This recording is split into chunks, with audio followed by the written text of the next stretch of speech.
Red Edition, welcome, happy day. Recently, Prime Minister Harper from Canada, he went over to Israel and he made a speech. And it was a very good speech for the most part, but there was a piece of it that I didn't like. Here it is. He said this: Israelis have endured attacks and slanders, and we understand, Canadians do understand, that if you act to defend yourselves, you will suffer condemnation. But should you fail to act to defend yourself, you alone will suffer the consequence of your inaction, and the consequence will be final. It will be your destruction.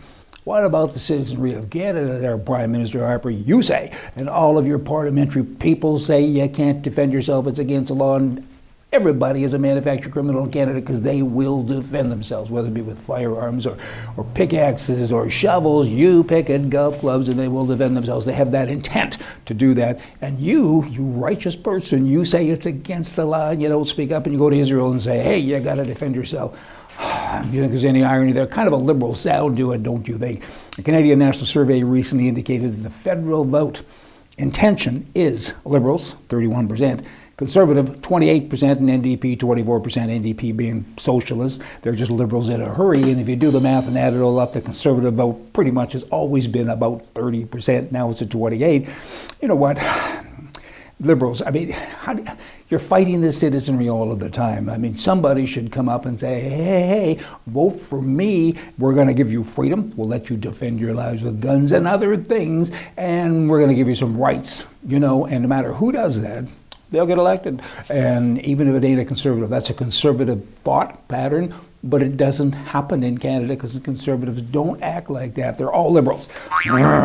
Here is a turn to the left. That'll be New York City. You talk about turning left. I mean, I didn't think they could go much further left under Bloomberg, than they are, or than they were, but they sure are now. The new mayor there, he embraces his status as the most liberal mayor in any major American city. And last week, he unveiled a bill to expand paid sick leave for New Yorkers and a variety of other free things from kindergarten right up to high school. And he's a dangerous guy and kind of hard to go broke typically when you're spending other people's money, right?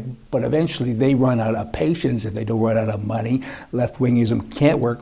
It doesn't. Capitalism, try that. Hundreds and hundreds of unionized Canada Post employees now have been marching saying, you can't stop delivering mail. You're going to take our jobs away, and how dare you? These are guys that get paid excessive, obscene amounts of money to not even show up for work. I think it's like, 40 or some odd % of them. I used to have the stats, and they're so repulsive I try hard not to remember them, from people that work at Canada Post. They always phone in sick, and they're not sick. Nobody's sick as often as they are. So it's a pretty sick thing. The cure? Stop, fire a lot of them, and that's happened now. And they're saying, oh no, woe was me, and what now? Hey, that's what happens when you're on the left. Kind of get over yourself. You should all be fired, and they should start over again, because mail delivery could make sense, could make money. It could be profitable, but not operating like it is.